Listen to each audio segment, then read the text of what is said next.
நான் சரண்யா. இப்போ பார்த்தீங்கன்னா, வர்ஷாவோட அப்பா வீட்ல இல்ல.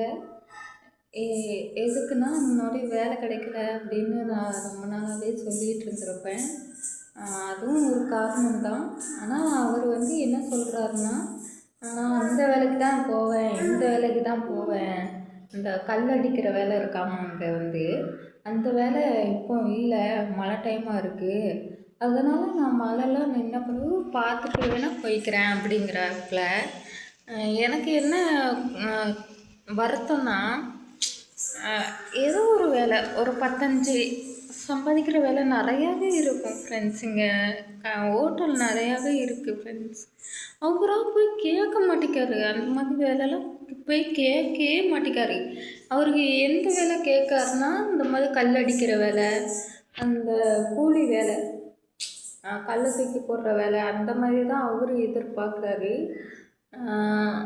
அப்படின்னு சொல்லிட்டு நீங்களே பார்த்துட்ருப்பீங்க. நான் ரொம்ப நாளாகவே உங்ககிட்ட தான் காசு கேட்டு அந்த காசில் தான் நான் வந்து இப்போ நான் வந்து இது பண்ணிகிட்ருக்கேன்.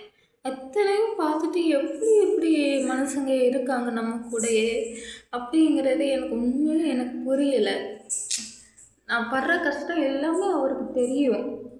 அவ காசு இல்லாமல் ஒவ்வொரு நாளும் என்ன செய்ய என்ன செய்ய என்ன செய்ய அப்படின்னு நான் நினச்சி எனக்கு உடம்பு சரியில்லாமல் போச்சு. அதுலேயுமே நான் நினச்சிட்டு தான் இருக்கேன். ஏன்னா என் பிள்ளைய நான் வளர்க்கணும். அவளுக்கு அது எதுவும் வாங்கி கொடுக்க வேண்டியது வரும். அவளுக்கும் அதுக்குன்னு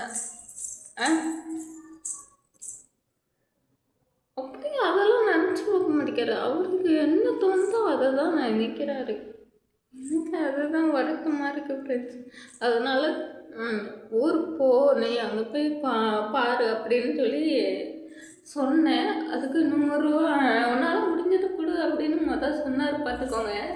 அதுக்கப்புறம் 100 ரூபா கொடுத்தா இந்த 100 ரூபாயை வச்சுட்டுலாம் ஈரோடு போக முடியாது. அது என்னமோ உண்மை தான். ஏன் வேலை செஞ்சு சம்பளம் வாங்கி போக முடியாதா? நீங்களே சொல்லுங்கள். அதுக்கு என்ன சொல்கிறாருன்னா, திருச்செந்தூர் போய் அங்கே போய் உங்கள் அப்பா அம்மா மானத்துக்கு கெடுப்பேன். நீ கெடு, நீ கெடு, நீ என்னத்தை கெடுக்கிறியோ கெடு. நான் சொல்கிறத சொல்லுவேன். ஆமாம், நீ வேலைக்கு போகாமல் இருப்ப.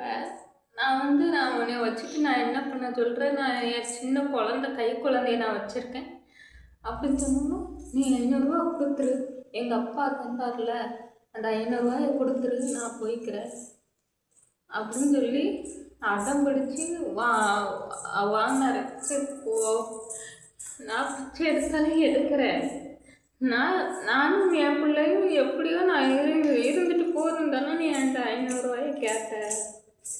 நீ வாங்கிட்டு போ, மகராசனா போய் சேரு உங்கள் ஊருக்கு அப்படின்னு சொன்னால், அவரு அங்கேயும் போக மாட்டேன்.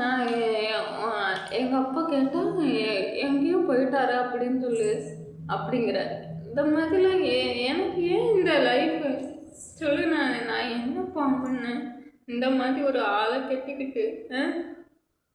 சொல்லுங்கள், எனக்கு தெரியல. நான் என்ன பண்ணேன்னு எனக்கே தெரியல. எனக்கு ரொம்ப வருத்தமாக இருக்குது.